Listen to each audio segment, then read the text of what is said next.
اگر آپ چاہتے ہیں کہ ہماری ویڈیو بر وقت آپ تک پہنچ جائیں تو ہمارے چینل کو سبسکرائب کر کے بیل آئیکن کے بٹن کو دبا دیں اور ہمیں لائک اور شیئر بھی کر لیں۔ Thank you.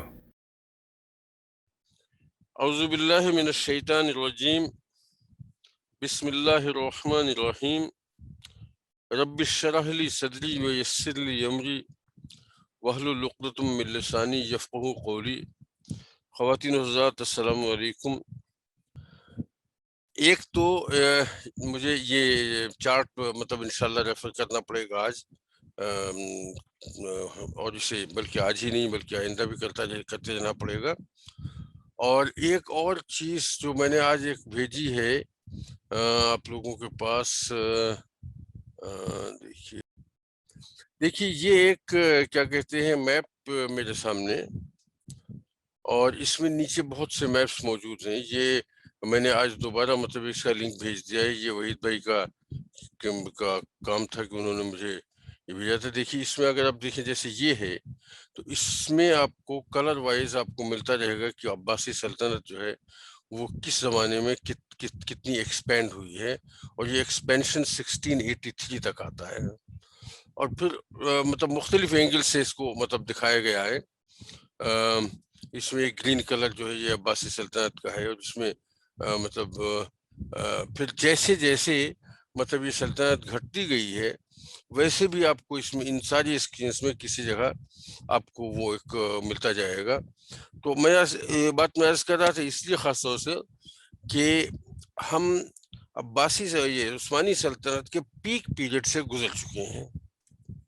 اب صورت جو ہے دیکھیے پیک پیریڈ میں یہ ہے آپ کے پاس یہ پورا علاقہ جو گرین کا ہے یہ پورا مطلب عثمانی سلطنت کے پاس ہے۔ یہ حصہ جو نیچے جا رہا ہے یہ مکہ مدینہ کی طرف ہے۔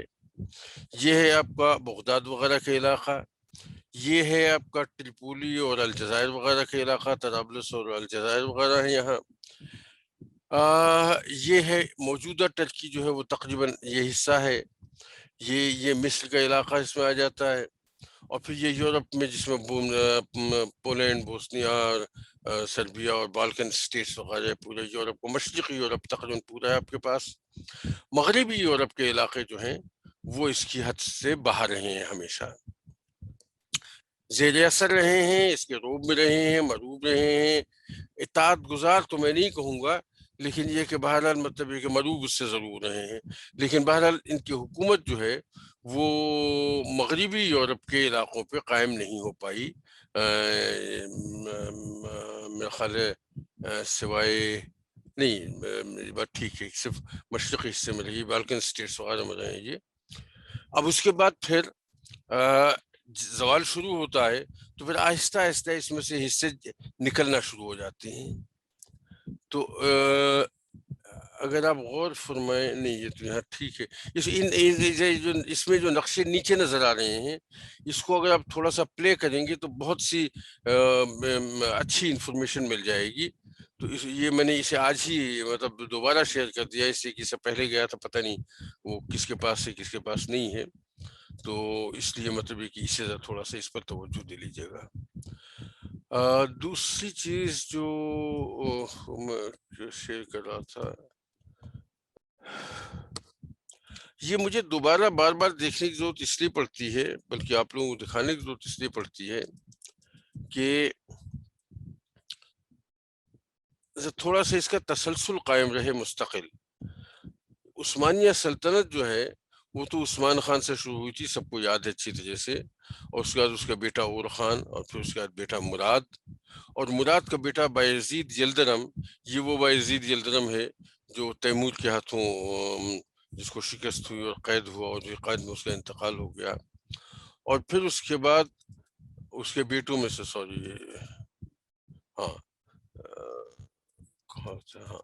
اس کے بیٹوں میں سے فائنلی پھر محمد جو ہے اس کو حکومت ملی، اور محمد کے بعد اس کے بیٹے مراد کے پاس حکومت آئی۔ اچھا، مراد کے بعد پھر محمد سیکنڈ ہے۔ یہ جب ہم انگریزی میں لکھتے ہیں تو اسے عام طور پہ محمد لکھتے ہیں، اور لیکن فارسی ترکی میں بھی غالباً تلفظ اس کا محمد ہی ہوتا ہے کہ لکھا محمد جاتا ہے، یا اگر کچھ ادروائز ہو تو کوئی صاحب کریکٹ کرتے مجھے. بہرحال یہ محمد ٹو جو ہے یہ اصل میں سلطان محمد فاتح. سلطان محمد فاتح کہلاتی اسی لیے ہیں کہ انہوں نے قسطنطنیہ فتح کیا.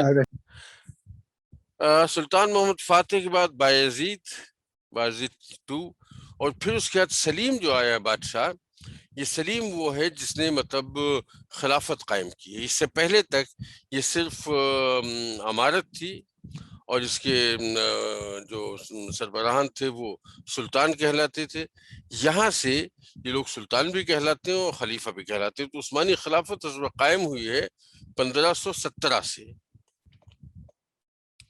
1517 میں مطلب عثمانی خلافت ان کے پاس آ گئی. 1517 سے لے کے 1524 تک، 1924 تک یہ خلافت کا سلسلہ چلتا رہا ہے. اچھا، پھر سلیم کے بعد اس کا بیٹا سلیمان، یہ ہے سلیمان دی میگنیفیشنٹ، سلیمان ذیشان یا سلیمان القانونی. اس کے مختلف نام ہیں، مختلف القاب کہنا چاہیے، نام تو خیر وہی ہیں. دلچسپ بات یہ ہے کہ اس کے دور میں عثمانی سلطنت پیک پہ پہنچی ہے، اور اسی کے کچھ ایکشنز کی بنیاد پہ اس کا زوال شروع ہوا ہے. پیک پہ تو پہنچی اس حوالے سے کہ جو سرحدیں تھیں تمام بہت دور تک چلی گئیں. اس کی بادشاہت جو ہے، شہنشاہیت پوری یورپ میں تسلیم کی گئی ہے. ابھی جب میں نے تھوڑی دیر پہلے کہہ رہا تھا کہ مغربی یورپ پہ ان کا کبھی قبضہ نہیں رہا، لیکن مشرقی مغربی یورپ پورا کا پورا انہیں مطلب یہ کہ شہنشاہ سمجھتا تھا، اور مطلب اسی طرح سے ان کے ساتھ پیش آتا تھا. تو یہ اپنے زمانے کی سپر پاور تھے، اور مغربی یورپ انہیں سپر پاور تسلیم کرتا تھا. لیکن پھر اس کے بعد یہ ہوا کہ ایک سٹیج پہ اسے اپنے بیٹے سے ڈر محسوس ہوا، اور بڑے بیٹے کو جو بہت کمپیٹنٹ تھا، اگر شاید وہ زندہ رہتا تو اس کی سلطنت کو کافی آگے اور مطلب جتنی جلدی زوال شاید نہ آتا.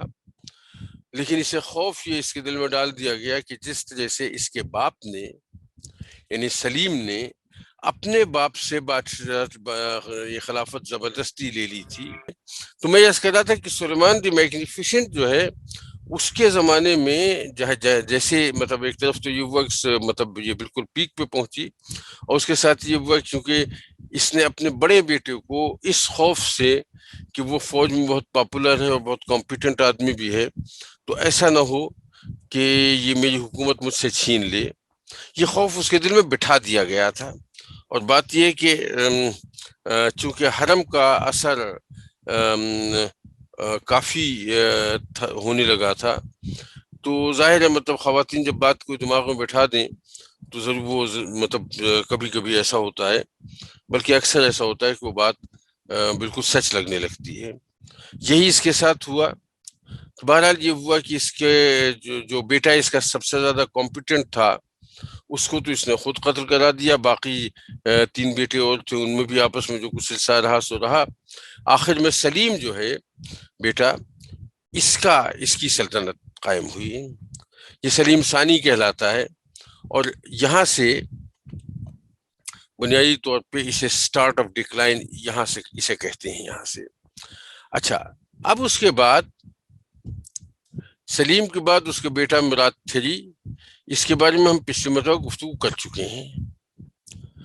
محمد 3 جو ہے، محمد الثالث جو ہے، اس کے بارے میں ہم نے گفتگو نہیں کی تھی. یہاں سے ہم انشاءاللہ آج شروع کریں گے. اور اب یہ خیال رہے کہ اب اس کے بعد آج تو جو کچھ میں دیکھوں گا اسے دیکھ لوں گا، لیکن اس کے بعد میں ایک دفعہ بیٹھ کے ریویو کروں گا کیا ہم ہر خلیفہ کے بارے میں کوئی لمبی تفصیلی گفتگو کریں یا نہ کریں، اس سے کہ اس کے بعد پھر تو چل میں آیا والا معاملہ رہے گا، اور یکے بعد دیکھے امپائر جو ہے وہ ریڈیوس ہوتی چلی جائے گی. تو مجھے تھوڑا سا آج کے بعد میں بیٹھ کے اس کو تھوڑا ریویو کروں گا کہ اس میں سب کا تذکرہ کیا جائے، یا پھر جو امپورٹنٹ ایونٹ ہیں اس کے بعد کے، اور جب جو خلافت کا باقاعدہ زوال ہوا اس وقت کا معاملہ اس کو ڈسکس کر لیں. آج میرا خیال 12واں سیشن ہے. مجھے لگتا یہ کہ اب ہم اس کو 2 سیشن میں ہم انشاءاللہ اس سلسلے کو ختم کر سکیں گے، اس سیمسٹر کو.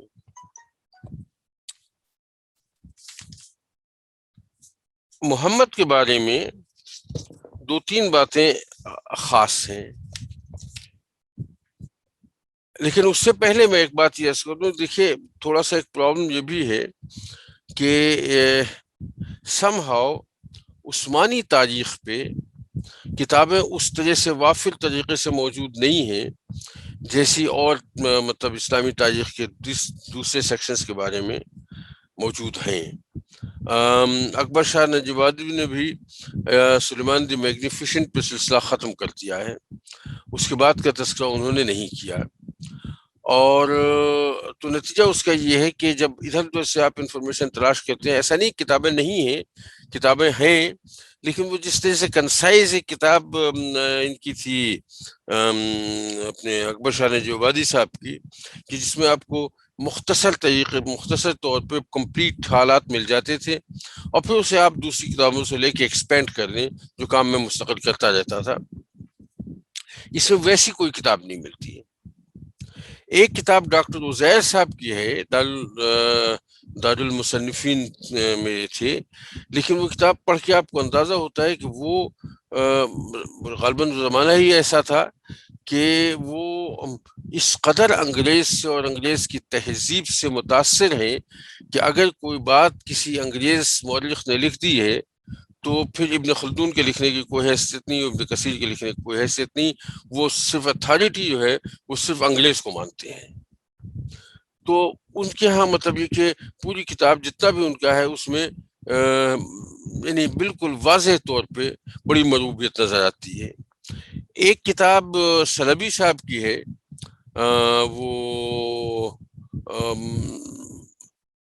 وہ اتنی زیادہ کنسائز نہیں ہے. کتاب بہت اچھی ہے، سلبی صاحب نے کتابیں لکھی ہیں بڑی بڑی شخصیات پہ، حضرت ابوبکر صدیق پہ، حضرت عمر پہ، حضرت علی پہ، حضرت عثمان پہ، حضرت عمر بن عبدالعزیز پہ، صلاح الدین ایوبی پہ. تو اس مختلف انہوں نے تاریخ کے حوالے سے کتابیں لکھی ہیں، بڑی اچھی کتابیں لکھی انہوں نے انگریزی میں ہیں، اور لیکن اس کا ٹرانسلیشن کچھ کا اردو میں بھی اب موجود ہے. تو کہنے کا مقصد ہے لیکن اس میں بھی اس طرح سے کنسائز چیزیں نہیں ملتی.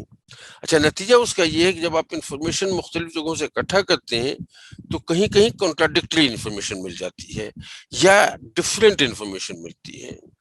یہ بات کہنے کی ضرورت مجھے یوں پیش آئی کہ میرے پاس اس وقت جتنا میرے پاس لٹریچر اویلیبل ہے، جتنا میں نے تلاش کیا، اس میں مجھے انفارمیشن یہ ملتی ہے کہ سلطان محمد یہ خلیفہ جو تھا محمد الثالث، اس نے خلافت سنبھالتے ہی اپنے 19 بھائیوں کو قتل کر ڈالا.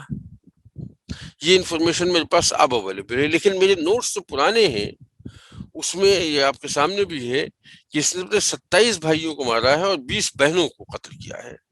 وہ جتنا پورا جن سے خطرہ ہو سکتا تھا کہ کسی وقت وہ تخت کے دعوے دار ہو سکتے ہیں، یا جن سے خطرہ ہو سکتا تھا کہ وہ کسی وقت محلاتی سازشیں جو ہیں وہ اس میں انوالو ہو سکتی ہیں، تو اس نے مطلب ان سب کو قتل کروا دیا. لیکن اب مشکل میرے ساتھ اس وقت ہوگی کہ مجھے بالکل یہ یاد نہیں کہ یہ انفارمیشن میں نے کس کتاب سے لی تھی. تو اس لیے مجھے اس بات کے کہنے کا ضرورت بھی پیش آئی کہ میرے پرانے نوٹس میں تلاش کرتا ہے کہ انفارمیشن مجھے کہاں سے ملی تھی، یاد نہیں آ رہا ہے، لیکن ہوگا تو میں اس کا ریفرنس بہرحال دوں گا ضرور. ان اینی کیس اگر وہ 27 نہیں بھی ہوں، 19 بھی ہوں، تو یہ جو روایت پڑی عثمانی سلطنت میں سارے بھائیوں کو قتل کر دینے کی، اور اس کا سلسلہ چلا کافی پہلے سے،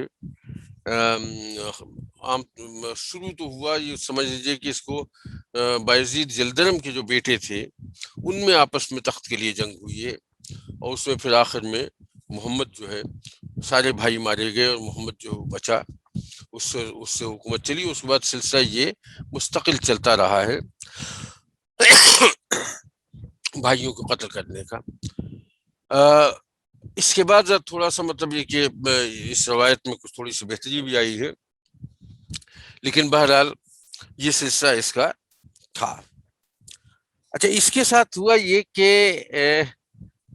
اس کی پیدائش ہوئی تھی میسنا پیلس میں، اور اس کا زیادہ وقت زندگی کا وہیں گزرا، تو اس کے پاس کوئی تجربہ ایسا زیادہ حکومت کرنے کا نہیں تھا. 28 سال کی عمر میں اس کی تخت نشینی ہوئی ہے، اور یہ بات میں نے عرض کر دی کہ اس کے اثر پہ قتل کتنے لوگوں کا ہے اپنے گھر کے۔ اچھا، پہلا جو اسے مطلب فیس کرنا پڑا وہ تو یہ ہوا کہ فوج میں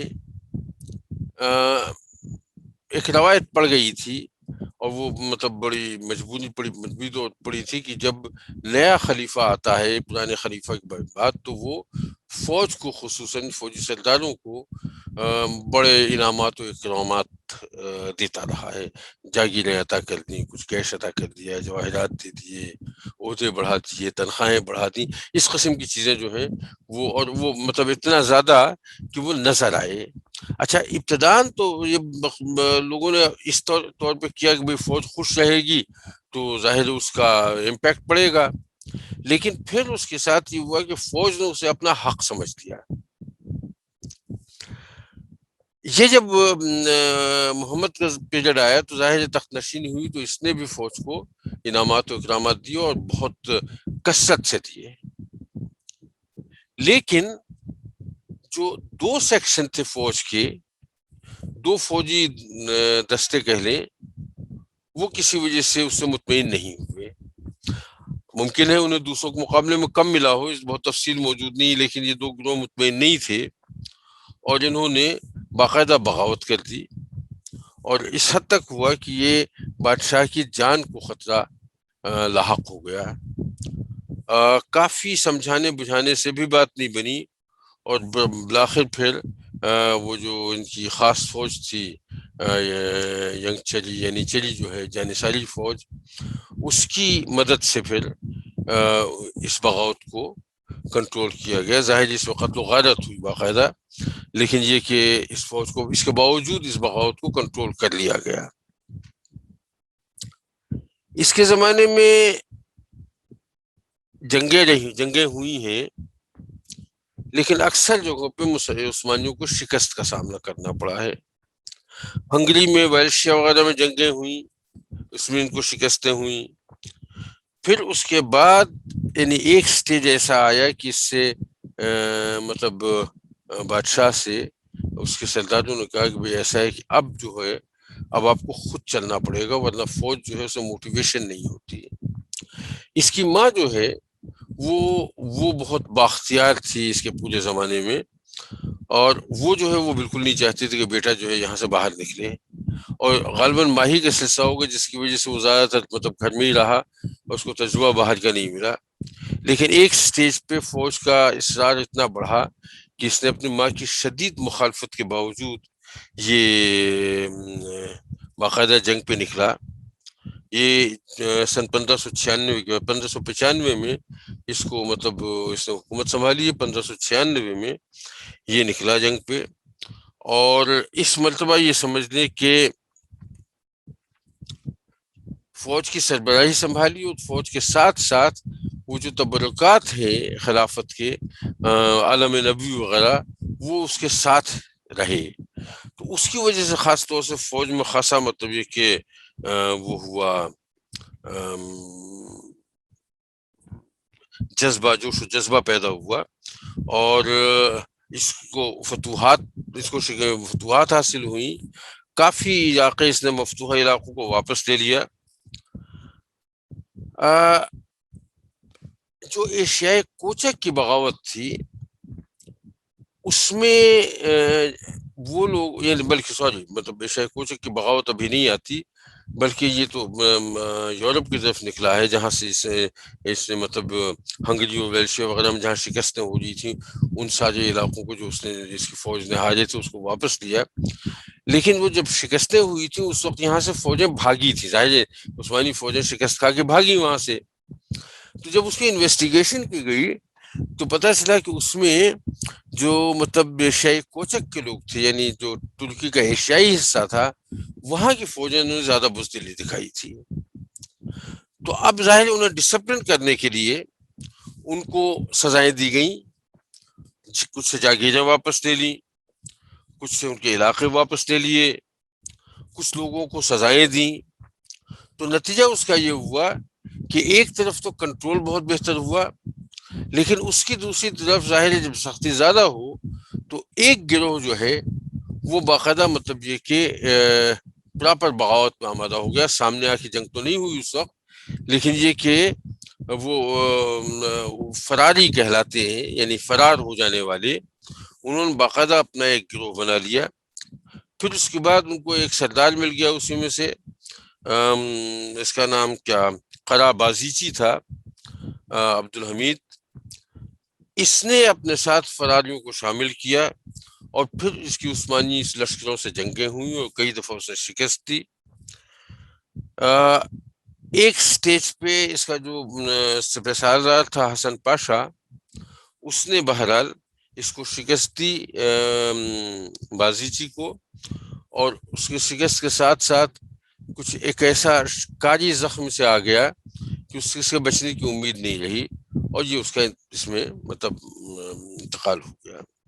لیکن انتقال سے پہلے یہ کنٹرول جو ہے اپنے بھائی کو دے گیا، اور بھائی نے انتقاماً پھر جنگ کو جاری رکھا، اور انتقاماً جو حسن پاشا تھا، جو سردار تھا عثمانی جس نے اس کو شکست دی تھی، اس کے بڑے بھائی کو، اس کو بھی شہید کر دیا گیا، اس کا قتل ہو گیا.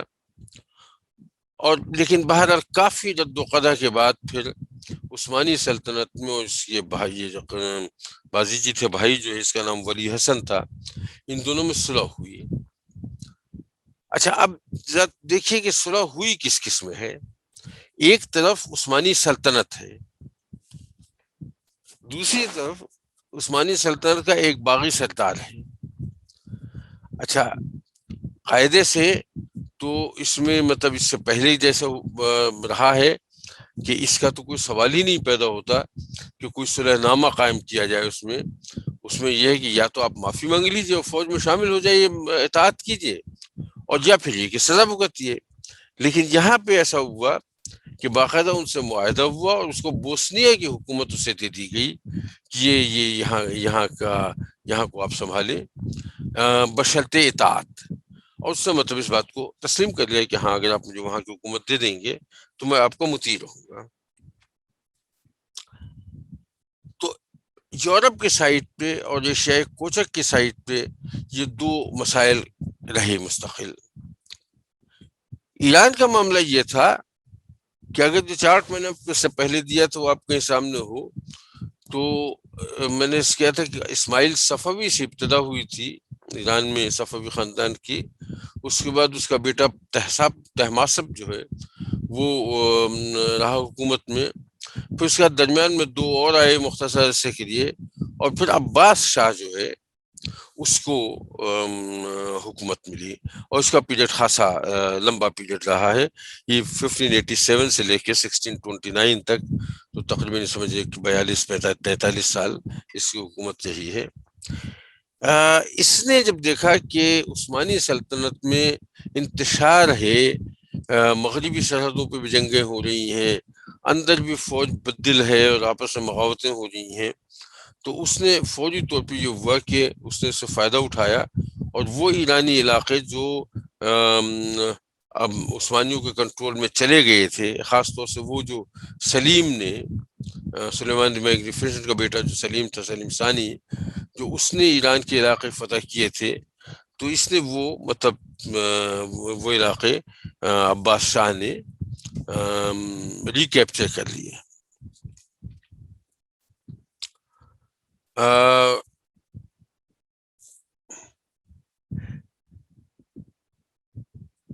ایک اور جو بات خاص طور سے تذکرہ کرنے کی ہے وہ یہ کہ یورپ میں ان کے خاص طور سے عثمانیوں کے جو بڑے اچھے تعلقات رہے، وہ ایک تو فرانس سے رہے اور دوسرے برطانیہ سے رہے.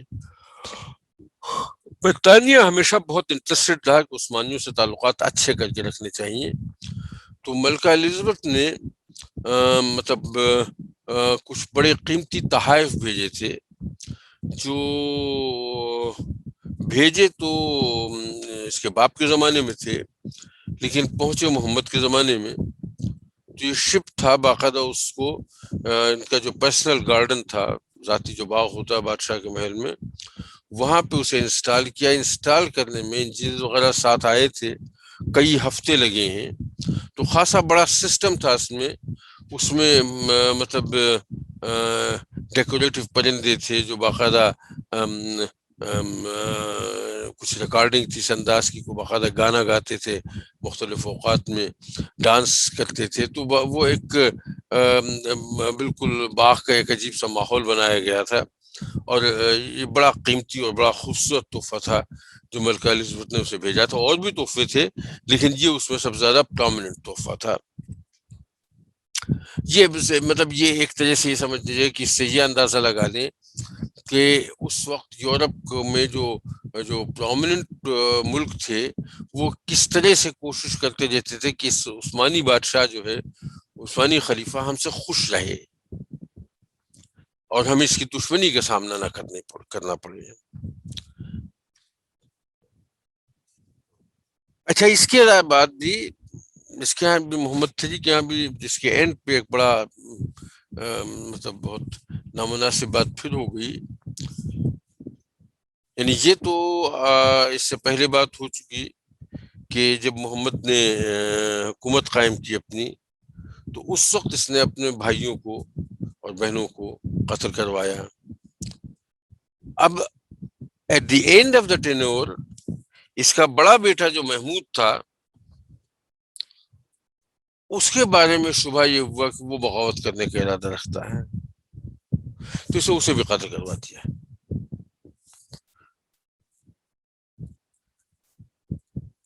اور بہرحال اس کے بعد پھر کچھ ایسے بعد اس کی تقریباً فوراً ہی اس کی ڈیتھ ہو گئی. ڈیتھ بہرحال نیچرل طریقے سے ہوئی, کہیں کوئی زخم وغیرہ تھا, ٹیٹنس ہو گیا, اس کی وجہ سے اس کی موت واقع ہوئی. تو اس کا پیریڈ اگر پورا آپ محمد تھری کا پیریڈ پورا دیکھیں تو یہ مطلب جنگیں ملیں گی, زیادہ شکستیں ہیں, کچھ فتوحات بھی ہیں, ملک کے اندر کے حالات میں آپ کو انتشار نظر آئے گا, مختلف طرح سے بغاوتیں ہو رہی ہیں, کمزوری کا احساس جو ہے وہ لوگوں کو ہو گیا ہے, اور اس وجہ سے وہ بڑھ کے کسی نہ کسی حوالے سے وہ کیا کہتے ہیں تذکرہ باقاعدہ کوئی نہ کوئی مسئلہ کھڑا کرتے رہتے ہیں.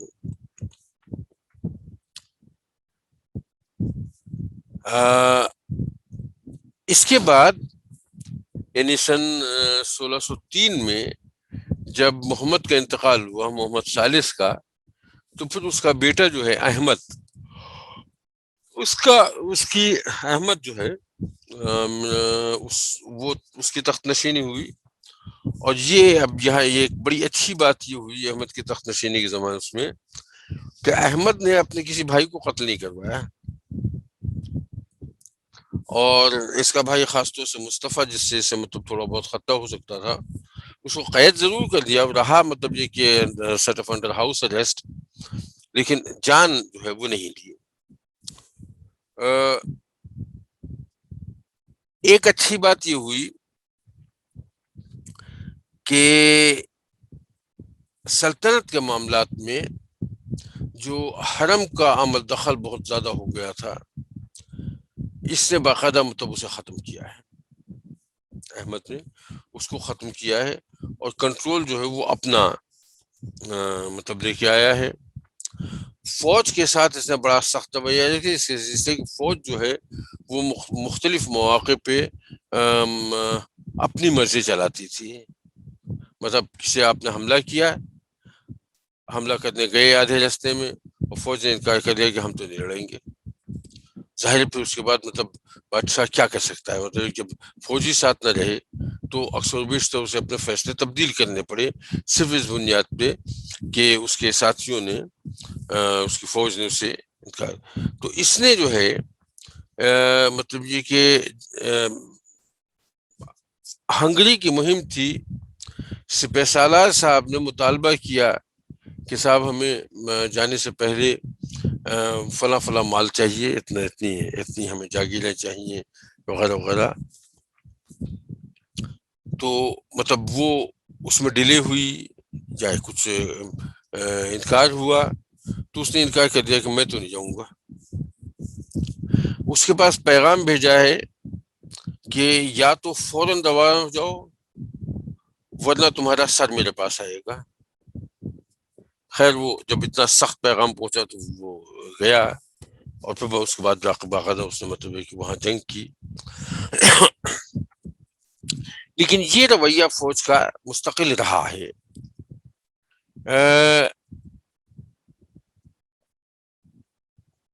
اب دیکھیے سلطنت کے ضعف کی علامات کہاں نظر آئی ہیں.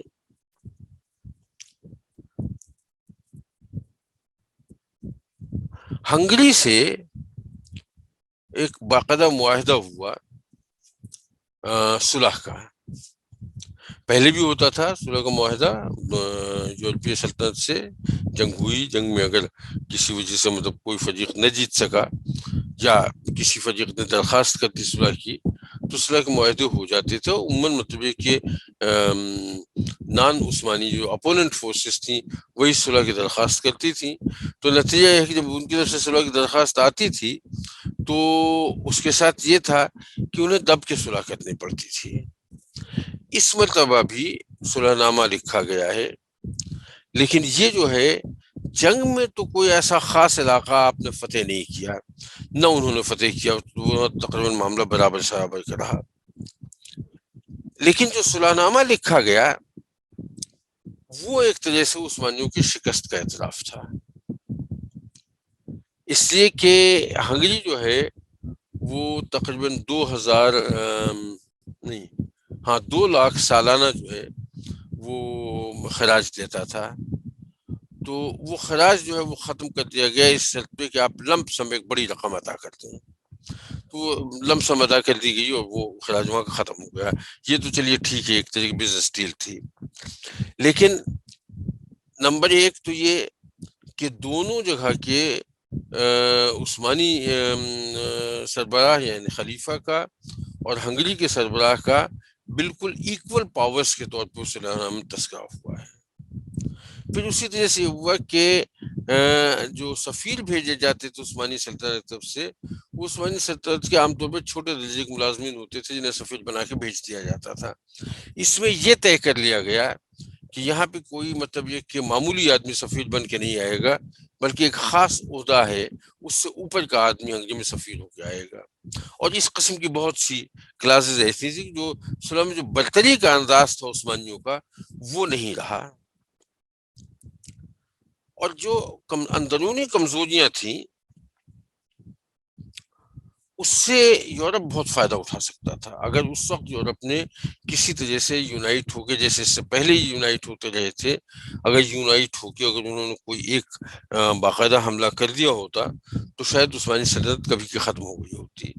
لیکن یہ بھی کچھ بس حکمت ہے اللہ تعالیٰ کی کہ وہ یہ وقت بھی ایسا تھا کہ باوجود اس کے یورپ میں مطلب ایک طرح سے یورپ اٹھ رہا تھا اور ابھر رہا تھا، وہ جاگ رہا تھا، لیکن اس کے باوجود اس میں ان کے اندرونی جھگڑے بھی بہت زیادہ تھے.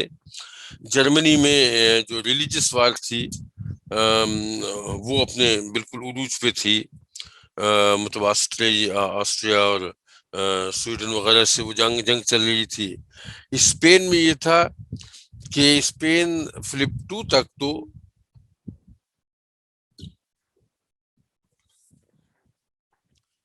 بڑا متحد رہا اور بڑی مضبوط طاقت رہی، لیکن اس کے بعد پھر اس میں تخت نشینی کے لیے آپس میں جھگڑے شروع ہو گئے اور وہ اپنے معاملات میں الجھے ہوئے تھے. پولینڈ اسی طرح سے اپنے جھگڑوں میں الجھا ہوا تھا. وینس جو ہے وینس مخالف ضرور تھا ان کا، لیکن اس کی طاقت کبھی اتنی نہیں رہی کہ وہ جو ہے ان سے اکیلے جنگ کر سکے، دوسروں کے ساتھ شریک تو ہو جاتا تھا. فرانس اور برطانیہ سے ان کے دوستانہ تعلقات تھے، اس لیے یورپ نے زور لگایا نہیں اس وقت انہیں تباہ کرنے کے لیے. ادروائز ان کے پاس کچھ بچت کا زیادہ راستہ تھا نہیں. اگر کوئی سلسلہ شروع ہو جاتا تو بچنا مشکل تھا اسی وقت.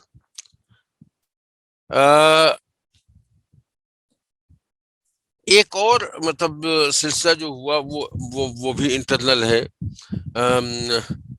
طرابلس میں یعنی ٹریپولی میں اور الجزائر میں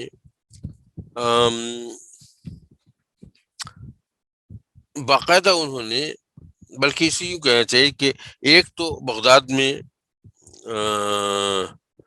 حکومت وہ ہوئی، بغاوت ہوئی، اور بغداد جو ہے وہاں کے وہ اس نے انڈیپینڈنس کا اعلان کر دیا، ان کے قبضے سے نکل گیا۔ ٹریپولی جو ہے اس نے اناؤنس تو نہیں کیا، لیکن اس نے اپنے معاہدے جو ہیں یورپ وغیرہ سے بالکل انڈیپینڈنٹلی کرنا شروع کر دیے، اور اسی طرح سے یہی بات تونس کے ساتھ بھی ہوئی۔ تو نتیجہ ہوا کہ یہ علاقے جو ہیں جو ایک طرح سے حصہ بھیجتے تھے اپنی آمدنی کا مرکزی حکومت کے پاس، وہ حصہ جو ہے وہ کم ہوا، ظاہر ہے اس کا نتیجہ ہوا کہ آمدنی کم ہوئی، اور بہرحال مطلب یہ کہ اس کی وجہ سے یہ بالکل یہ سمجھ لیں کہ یہ یہاں سے آپ کو ایک ایک چیز سے آپ پتہ چلتا ہے کہ حکومت کمزور ہوتی چلی جا رہی ہے۔ ذاتی طور پر الگ بات ہے، ذاتی طور پر بڑے یعنی شہزودی کے حوالے سے بڑا اچھا سوال تھا، جو بادشاہوں کا طریقہ ہوتا ہے۔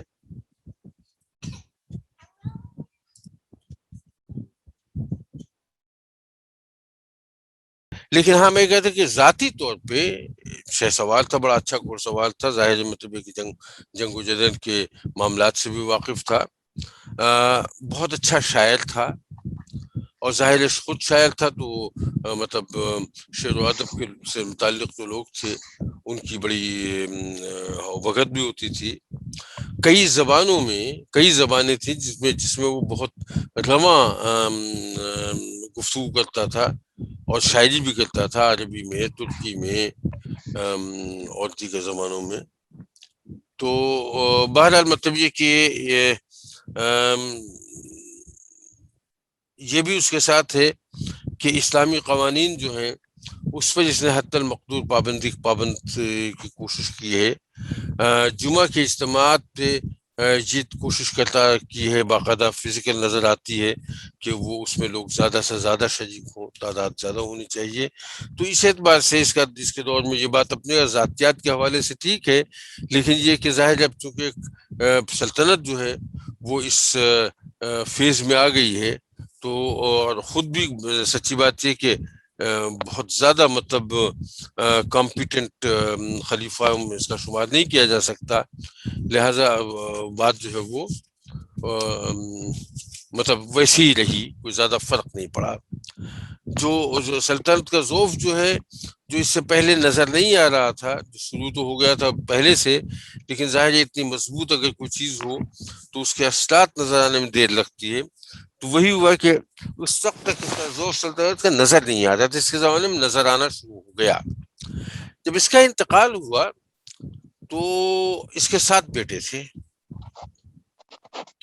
لیکن حکومت کے لیے اس کا جو بھائی تھا مصطفیٰ، جس کو اس نے انڈر ہاؤس اریسٹ رکھا تھا، حکومت کے لیے اس کا انتخاب کیا گیا، اس لیے وہ فیملی میں سب سے بڑا تھا۔ اچھا، اب یہ بدقسمتی کی بات ہے کہ وہ بڑا تو تھا اور اسے کر بھی لیا گیا، لیکن ذہنی طور پہ متوازن آدمی نہیں تھا۔ اس کے بارے میں یہاں تک کہا گیا ہے، جاوید بھائی آپ کچھ کہنا چاہتے ہیں؟ جاوید زبیری صاحب جی میں بعد میں کر لیں گے۔ چلیے ٹھیک ہے۔ تو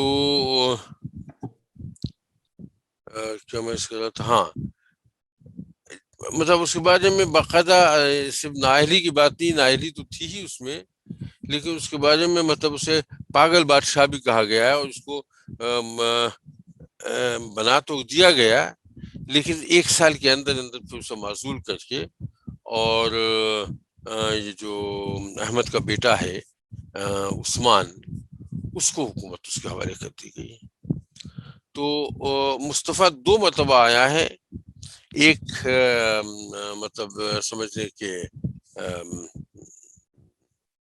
1 سال کے لیے یہاں سے 1617 سے لے کے 1618 تک، اور پھر اس کے بعد عثمان درمیان میں آیا، اور عثمان کے بعد مصطفیٰ دوبارہ آیا، وہ بھی تب بھی 1 سال ہی کے لیے اس کا آنا ہوا، اور 1 سال میں اس کو مصطفیٰ کو معزول کر دیا گیا. اس کے بارے میں کوئی ایسی خاص بات نہیں جس کا تذکرہ کیا جائے. عثمان جو ہے جو احمد کا بیٹا تھا یہ مطلب اچھا مطلب حکمران ثابت ہو سکتا تھا, لیکن مشکل اس کے ساتھ یہ ہوئی کہ جب پورے ملک میں صورتحال بگڑی ہوئی ہو تو چیزیں سنبھالنا آسان نہیں ہوتا. یعنی یہ سمجھ لیں کہ آپ کوئی بلڈنگ بنانا چاہیں اور خالی زمین پڑی ہو تو بلڈنگ جو ہے وہ آپ اپنی مرضی سے اور بڑی آسانی سے بنا سکتے ہیں. لیکن اگر پہلے سے بنی ہوئی ہو اور اسے آپ مرضی کا بنانا چاہیں تو اسے تبدیلیاں اتنی آسان نہیں ہوتی. یہ مطلب اگر یہ اس کی مثال کسی اسپتال سے لے لیں, کسی یونیورسٹی سے لے لیں, کسی کالج سے لے لیں, کسی ادارے سے لے لیں, یعنی بزنس وینچر ہی کیوں نہ ہو, یا کسی گورنمنٹ سے, تو تقریباً اس کا اطلاق ہر جگہ ہوتا ہے. اس کے یہاں بھی یہی صورت تھی کہ چونکہ بات بگڑ چکی تھی لہذا اس نے مطلب کوشش تو کی لیکن بات کنٹرول میں آئی نہیں. اس اعتبار سے یہ ہوا کہ اس کا عہد بہت اچھا مطلب نہیں سمجھا گیا کہ ایک تو ایران سے صلح ہوئی اور صلح اس بنیاد پہ ہوئی کہ مراد تھری یعنی اس کے باپ اور اس کے دادا جو ہیں اس کے زمانے میں جتنی فتوحات ایران میں کی گئی تھیں ان سب کو واپس کر دیا جائے گا. اچھا, مشرقی حد جو ہے وہ صرف وہاں تک محدود ہو گئی جہاں سلیم کے زمانے, سلیم ثانی کے زمانے میں تھی. یہ سلیم وہ ہے جس نے خلافت قائم کی تھی, وہ وہاں تک, تو وہاں بھی انہیں اپنے ایریاز چھوڑنے پڑے. اچھا, جو فوج تھی ینگچری بھی اور دوسری فوج بھی, اس میں اس کی سرکشی بالکل اسی طرح سے تھی جاری. اس کو اس نے مطلب یہ کہ کنٹرول کرنے کی کوشش کی, اور کنٹرول کرنے کی کوشش کچھ اس طرح سے کی کہ انہیں باہر جنگوں میں بھیج دیا گیا, اور کچھ اس طرح سے اسے ہینڈل کیا گیا کہ عوام جو ہیں ان کو وہ ایکشن ٹھیک نہیں لگا, وہ بھی بدل ہو گئے. اس نے مطلب چونکہ اس نے مطلب یہ اتنی بات سے سوچ تھی عثمان میں کہ اسے آئیڈینٹیفائی کر لیا تھا کہ کوئی پرابلم کیا ہے, اور کوئی پرابلم جو اس کی سمجھ میں آیا وہ یہ ہے کہ جو آپ کی فوج ہے وہ آپ کے اختیار میں نہیں ہے, اور جس حکومت کی فوج اس کے اختیار میں نہ ہو وہ حکومت جو ہے وہ اس کا ہونا نہ ہونا تقریباً برابر ہوتا ہے. تو اس نے چاہا یہ طور پہ پلان یہ کیا کہ میں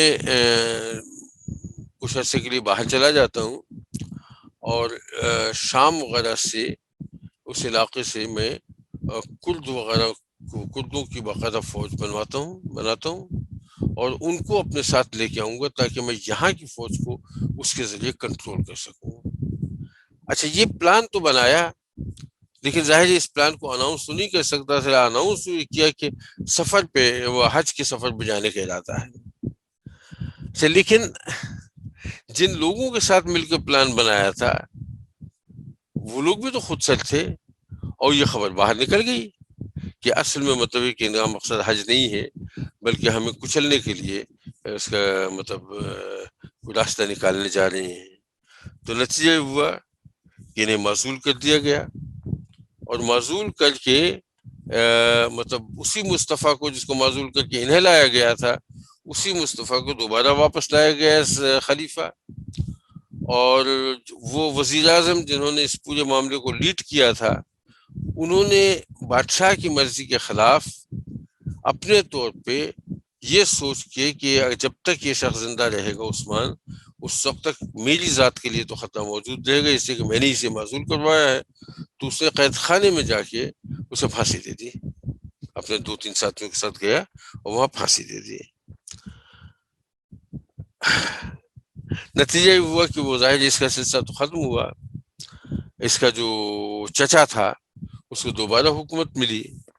ملک جو ہے بدنظمی کا اور خلفشار کا اور انتشار کا شکار رہا, اور مطلب یہ کہ فائنلی اس کو بھی دوبارہ معزول کیا گیا. لیکن اس کو معزول ہونے سے پہلے ایک چیز خاص تذکرہ کرنے کی ہے آپ لوگوں میں سے اکثر کے لیے دلچسپی کی بات ہوگی کہ برطانیہ نے اپنا ایک سفیر بھیجا بنیادی طور پہ تو یہ اسٹڈی کرنے کے لیے اور مطلب سے اس کا حل تلاش کرنے کے لیے کہ جو بحری قزاق ہیں، پائلٹس جو ہیں، وہ مطلب یہ کہ ان کو اسٹڈی کر کے یہاں سے ان کے مشورے سے اور یہ دیکھا جائے کہ انہیں کیسے مطلب یہ کہ کنٹرول کیا جائے۔ 5 سال تک وہ سفیر رہا ہے، اس کے زمانے میں آیا تھا، بعد میں بھی رہا، اور بہرحال یہاں سے اس نے اپنا کام پورا کر بھی لیا۔ جو دلچسپ بات یہ کہ اس سفیر کا نام تھا سر تھامس سو۔ اس کے بارے میں پھر بات ہوگی ہندوستان کے حوالے سے بھی۔ اس وقت صرف اس کا نام جو ہے، بہت سے لوگوں کو اس کا نام مطلب ویسے ہی مطلب یہ خاصا اٹ ول رنگ دا بیل۔ تو سر تھامس سو جو ہے وہ تھے جو یہاں سفیر کے طور پہ 5 سال رہے اس علاقے میں۔ تو مصطفیٰ صاحب جو ہیں وہ دوبارہ معزول ہو گئے۔ میں نے عرض کیا تھا کہ احمد کے 7 بیٹے تھے، لیکن جانشینی جو ہے اس کے بعد اس کے بھائی کو ملی تھی۔ ایکچولی بھائی کو تو ملی، لیکن بھائی کے بعد اس کے 3 بیٹوں کو بھی ملی۔ ایک تو عثمان کو ملی جس کا بھی تذکرہ ہو چکا ہے اور اس کو مطلب پھانسی دے دی گئی، اور اس کے بعد پھر جب دوبارہ مطلب وہ اس کا معاملہ ہوا کیا کہتے ہیں معزولی کا، مصطفیٰ کی معزولی کا، تو اب کے اس کا دوسرا بیٹا مراد جو ہے، مراد فورتھ، مراد رابع، تو مراد فورتھ جو ہے اس کے حصے میں حکومت آئی ہے۔ مراد فورتھ کے حصے میں حکومت آئی جس وقت، اس وقت اس کی عمر جو ہے وہ کل 12 سال تھی۔ اگر آپ کو یاد ہو تو، بلکہ شاید یاد تو خیر آپ کو ہوگا یقیناً، لیکن بہرحال اس کا تذکرہ آئے گا انشاءاللہ ہمارے نیکسٹ سیمسٹر میں، کہ اکبر بادشاہ جو ہے ہندوستان میں جب اسے حکومت ملی تھی تو اس کی عمر کل 13 سال تھی۔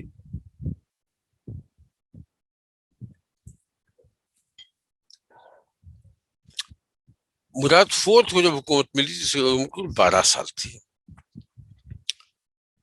لیکن یہ آدمی جو تھا یہ ٹھیک تھا۔ تو سب سے پہلے تو اس نے کام یہ کیا کہ اس نے کہا کہ مجھے اپنا خزانہ دکھاؤ۔ اتنا کہ خزانہ دیکھا، شاہی خزانہ، تو وہاں کچھ تھا ہی نہیں، چند چاندی کے سکے پڑے ہوئے تھے، جو قیمتی چیزیں جواہر اور سونا اور مطلب نوادرات وغیرہ جو ہوتے ہیں کچھ نہیں، بالکل خالی پڑا ہوا تھا۔ تو اس نے مطلب یہ کہ وہیں یہ بات کہی کہ کوئی بات نہیں، یہ خزانہ میں بھروں گا اور انہی لوگوں سے چھین کے بھروں گا جنہوں نے اس خزانے کو خالی کیا ہے۔ تو یہ وہاں سے یہ بات بالکل ابتدا میں یہ بات وہاں سے کہہ کے نکلا تھا۔ لیکن ظاہر ہے مطلب 12 سال کا بچہ تھا، اس کی والدہ جو تھی جن کا نام تھا سلطانہ ماہ پیکر، وہ بڑی مدبر خاتون تھیں۔ انہوں نے بچے کی تربیت بھی کی ایک جیسا تعلیق کے طور پہ، اور دوسرے جو مطلب سلطنت کے معاملات تھے وہ اپنے ہاتھ میں رکھے اور کسی طرح سے حکومت کو ختم نہیں ہونے دیا۔ مشکلیں رہیں، ظاہر مشکلیں تو تھیں ہی اس زمانے میں، یعنی سرحد پہ جنگیں ہوتی رہیں اور وہاں سے شکستوں کا سامنا کرنا پڑا۔ ایشیائی کوچک میں یعنی ایشیا مائنر میں باقاعدہ باغیوں کو حکمرانی رہی۔ لبنان جو ہے علانیہ باغی ہو گیا۔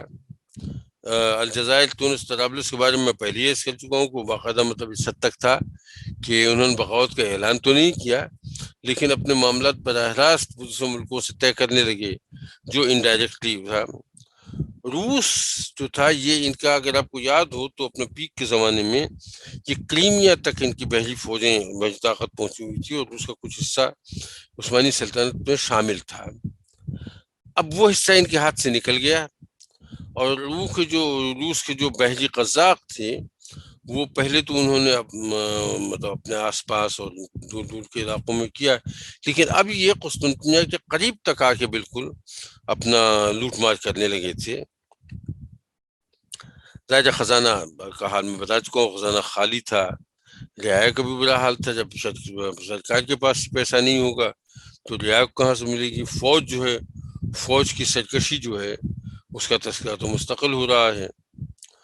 تو بہرحال اتنا ضرور میں نے کیا کہ سلطنت کو سنبھالے رکھا اس دوران میں، اور کچھ لوگ فوج کے اور کچھ لوگ بیوروکریسی کے وزراء وغیرہ کو، ان کو اس نے اپنا کسی طرح سے مطلب ایک جو اپنا چھوٹا سا گروپ بنایا، کور گروپ، اس میں ان کو شامل کیا، اور وہ انتہائی وفادار تھے ان لوگوں کے. جب اس کی عمر 21 سال ہوئی اس لڑکے کی، تو پھر اس نے معاملات اپنے ہاتھ میں لے لیا سارے.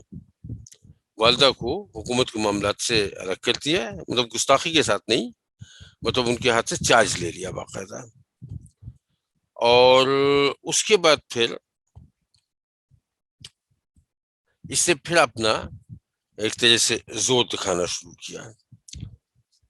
اور اس میں ظاہر ترجمان میں کئی دفعہ ایسا ہوا کہ اسے مجبور بھی ہونا پڑا، کمزور بھی ہونا پڑا، باتیں ماننی بھی پڑی. لیکن یہ کہ الٹیمیٹلی اس نے، دیکھیے بغداد خلافت عثمانیہ کا حصہ تھا.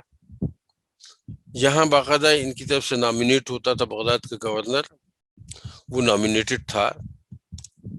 لیکن شہر کا کوتوال جو تھا اس نے مطلب اس گورنر کو قتل کر کے اپنی حکومت قائم کر لی. اب اپنی حکومت قائم کر لی تو ظاہر وہ بغاوت بھی تھی سرکار سے، مرکز سے. تو باقاعدہ فوج بھیجی گئی اس کے مطلب اس کو مطلب قابو میں کرنے کے لیے. حافظ پاشا اس فوج کا سپہ سالار تھا، وہ آیا اور اس نے عراق کا محاصرہ کر لیا. اچھا، جب سیج میں آ گیا تو اس نے یہاں جو کوتوال تھا، جس کا نام پتہ نہیں میں نے اس سے پہلے لیا یا نہیں لیا، بکیر آغا اس کا نام تھا، بکیر آغا. اس نے بکیر آغا. تو بکیر آغا جو ہے، اس نے جب دیکھا کہ یہ تو مطلب یہ کہ مرکز سے فوج آ گئی، انہوں نے مجھے مطلب انڈر سیج لے لیا ہے، تو ظاہر مطلب اتنی طاقت تو میرے پاس نہیں کہ میں ان سے لڑ سکوں. تو اس نے خفیہ طور سے پیغام بھیجوایا ایران، ٹھیک ہے، اور ایران میں شاہ عباس کے پاس پیغام بھیجا کہ اگر آپ مجھے بغداد کی حکومت آپ مجھے دینے پہ تیار ہو جائیں تو میں آپ کا مطیع بھی رہوں گا، اور بغداد جو ہے وہ آپ کے حوالے کر دوں گا، اور آپ کے گورنر کے طور پہ یہاں کام کروں گا. اس نے کہا اچھا ٹھیک ہے. تو وہاں سے وہ باقاعدہ فوجیں لے کے آیا عراق پہ تاکہ مقابلہ ہو سکے اور اس کا سیج جو ہے وہ چھڑوایا جائے، اس شہر کو اپنا قبضہ کیا جائے بجائے عثمانیوں کے. اب اس دوران میں بکیر آغا نے کافی حرکتیں کی. اس دوران میں اس نے مطلب حافظ پاشا سے بھی یہی ایگریمنٹ کر لیا، ان کو شہر کے اندر داخل کر دیا. جب کیا کہتے ہیں ایرانی بادشاہ پہنچا تو اس وقت پھر اسی شرط پہ ان کو بھی اندر بلا لیا. تو ترکوں کے ساتھ غداری کی، ترکوں کافی ترک فوج کو نقصان ہوا. اسے مطلب یہ ہوا کہ بہرحال خاصی تباہی آئی اس کی وجہ سے. اچھا، لیکن ہوا یہ کہ جب اس نے ایرانی بادشاہ سے معاہدہ کر کے کہ آپ مجھے گورنر بنا دیجیے گا تو میں آپ کے حوالے کر دیتا ہوں شہر، یہ کہہ کے ان کے حوالے شہر کیا، اور اس میں ترک ظاہر شہر کے اندر تھے وہ کافی مارے گئے. تو اس وقت یہ اندازہ ہو گیا ایران کے بادشاہ کو کہ یہ شخص قابل بھروسہ نہیں ہے. یہ کبھی ان سے جب مجھ سے دبتا ہے تو ان سے صلح کی بات کر لیتا ہے، ان سے دبتا ہے تو مجھ سے صلح کی بات کر لیتا ہے. تو اس نے صرف اس بنیاد پہ کہ آپ نے غداری کی ہے، چاہے ترکوں سے کی ہو چاہے مجھ سے کی ہو، اس سے بحث نہیں ہے، اس غداری کا کوئی مقام نہیں، تو اس کو اس نے قتل کروا دیا. لیکن اس کے ساتھ پھر یہ ہوا کہ ظاہر بغداد تو اس کا قبضہ ہو گیا. شاہ عباس کا جب انتقال ہوا ہے تو اس کے بعد اس کی فوجیں جو ہیں مراد فورتھ کی فوجیں جو ہیں پھر ایران پہ چڑھائی کی. اس کے بعد ہمدان وغیرہ پہ قبضہ کر لیا، بغداد کا محاصرہ کیا. لیکن یہاں بھی وہی ہوا کہ فوج نے محاصرہ جاری رکھنے سے انکار کر دیا. سو فائنلی انہیں وہاں سے چھوڑ کے ہٹنا پڑا. تو یہ بغداد ابھی تک عثمانی قبضے میں نہیں آ سکا دوبارہ. فوج کے بارے میں اس سے پہلے کئی دفعہ عرض کر چکا ہوں، بات ہوتی رہی ہے کہ فوج جو ہے مستقل مطلب یہ کہ مسئلے کھڑے کرتی رہی تھی. یہاں ذرا تھوڑا سا اس کے زمانے میں اس نے کچھ زیادہ سرکشی دکھائی، اور زیادہ سرکشی کس انداز سے دکھائی کہ اس نے 5-6 آدمیوں کی فہرست لی اور یہ ہوا کہ ان سب کو ہمارے حوالے کر دیا جائے، ان سب کو قتل کر دیا جائے. ان 5-6 آدمیوں میں اس کا سردار جو تھا سپہ سالار حافظ پاشا بھی تھا، مفتی اعظم بھی تھے، اور کیا کہتے ہیں ان کا جو ایک طرح سے کیا کہیں گے اسے کیبنٹ سیکرٹری کہہ لیجیے، دفتردار کہلاتا تھا اس زمانے میں، وہ تھا. اور بہت سے اور کئی لوگ جو تھے جو ذمہ دار پوزیشنز پہ تھے اور ان کے قابل بھروسہ تھے. ان کے بارے میں ہوا کہ نہیں یہ جو ہیں یہ ہمارے خلاف کام کر رہے ہیں اور ان کو قتل کر دیا جائے. بادشاہ نے بہت سمجھانے بجھانے کی کوشش کی، لیکن وہ کچھ اس انداز میں تھے کہ اگر آپ نے زیادہ بات کی تو آپ کو بھی قتل کر دیا جائے گا. تو جب ایسی صورت ہوئی تو اس نے مجبور ہو کے اپنے سپہ سالار کو بلایا اور اس سے خود کہا کہ دیکھو مطلب یہ کہ یہ مطالبات یہ لوگ لے کے آئے ہیں. تو اس نے کہا کہ دیکھیے صاحب بات یہ ہے کہ اگر یہ لوگ یہ مطالبات لے کے آئے ہیں تو یہ اب مجھے قتل کیے بغیر تو نہیں چھوڑیں گے، لیکن آپ میرے قتل کی ذمہ داری اپنے سر کیوں لیتے ہیں؟ آپ مجھے اجازت دیجیے، میں ان پر حملہ کروں گا، لڑوں گا، لڑ کے شہید ہو جاؤں گا. تو مطلب آپ یہ تو نہیں ہوگا کہ آپ نے مطلب یہ کہ مجھے ان کے حوالے کر دیا. اس نے ٹھیک ہے، خیر وہ ظاہر وہی ہوا، اس نے 2-3 آدمی مارے ان کے، اور اس کے بعد وہ شہید ہو گیا. لیکن یہ واقعہ جو ہے یہ واقعہ مطلب ایک طرح سے بالکل بنیاد بن گیا کہ نہیں اس سلسلے کو اب کسی طرح سے ٹھیک کرنا ہے. اس وقت تو کوئی ایسی فوجی طور پہ تو کوئی ایکشن نہیں لیا جا سکا، لیکن اس کے بعد پھر اس نے بادشاہ نے مراد جو تھا مراد فورتھ نے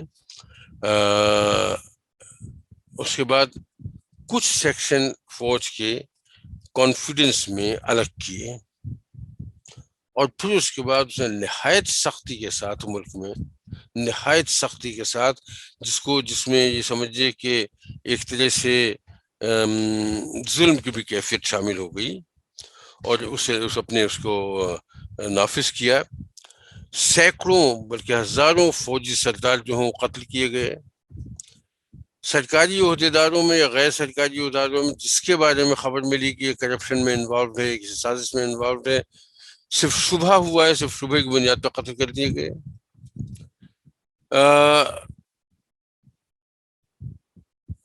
بغداد کو جا کے وہ فتح کیا، ایران سے صلح کی، لیکن صلح میں بھی ایسا ہوا کہ بغداد ان کے پاس آیا نئے سرے سے، اور یہ فاتح کے طور پہ مطلب یہ کہ قسطنطنیہ واپس آئے. اس دوران میں لیکن صرف جاتے ہوئے جاتے ہوئے اس نے کسی قاضی، کسی چھوٹا شہر تھا اس کے قاضی کو قتل کروا دیا بادشاہ نے. اس پر قسطنطنیہ میں یعنی مرکز میں بڑی بے چینی پھیلی، اور علماء جو ہیں انہوں نے خاصی مطلب ایک ناراضگی کا اظہار کیا، اور جو ہوا کہ ایسے شخص بادشاہ بھی نہیں ہونا چاہیے. یہ جو مطلب سوزش پیدا ہوئی، اس کی خبر اس کی والدہ نے اسے فوراً بھیجوائی، اور یہ فوراً وہاں سے رستے سفر سے واپس آیا، اور واپس آ کے مفتی اعظم جو تھے ان کے قتل کا حکم دے دیا. اور ان کو قتل کروا دیا. یہ واحد مطلب ایک واقعہ ہے پورے عثمانی دور میں کہ مفتی اعظم کو نہ اس سے پہلے کبھی قتل کیا ہے نہ اس کے بعد کبھی ہوا، لیکن نتیجہ اس کا یہ ہوا کہ جب اتنے امپورٹنٹ لوگوں کو اس نے ذرا سا معاملے میں، تو نتیجہ ہوا کہ باقی سب بالکل ٹھیک ہو گئے، ملک میں امن و امان قائم ہو گیا، چیزیں بالکل ٹھیک ہو گئیں، وفادار ہو گئے، جنگیں فوجیں ٹھیک سے لڑنے لگیں، جو ایک طریقہ ہوتا ہے ایک اچھے حکمران کا. اس طرح سے پورا ملک کا نظام بالکل ٹھیک ہو گیا. بغداد کو فتح کیا، ایران سے صلح کر کے اپنے جو کیا کہتے ہیں جو علاقے ضائع کیے تھے اپنے اس میں ایشیا مائنر میں، ان سب کو فتح کیا. پھر باقاعدہ فاتحانہ واپسی ہوئی، بالکل اسی انداز میں جیسے قسطنطنیہ میں اس سے پہلے فاتحانہ واپسی ہوا کرتی تھی. اور یہ آخری موقع تھا جب ایسا ہوا ہے، اس کے بعد پھر فاتحانہ واپسی کبھی نہیں ہوئی. تو لیکن بہرحال اس کے بعد اس کو بخار آیا اور اس میں اس کا انتقال ہو گیا. اب یہ دیکھیے کہ اس کا ٹوٹل پیریڈ جو ہے وہ تقریباً میرے خیال سے 17 سال کا ہے. 17 سال کا پیریڈ ہے. 17 سال میں سے 9 سال تو عملاً اس کی والدہ نے حکومت کی اور کس نے سلطنت کو سنبھالے رکھا ہے. اس کو خود جو ہے وہ حکومت مطلب سنبھالنے کے لیے کل 8 سال کا وقت ملا ہے، اور اس نے پورے ملک کے انتظام بالکل نئے سرے سے ٹھیک ٹھاک کر دیا ہے. اور یعنی یہ تھا کہ یہ تو میں نہیں کہہ سکتا اور جو کوئی بھی نہیں کہہ سکتا کہ وقار بالکل ویسے واپس آ گیا جیسے سلیمان دی میگنیفیسنٹ کے زمانے میں تھا.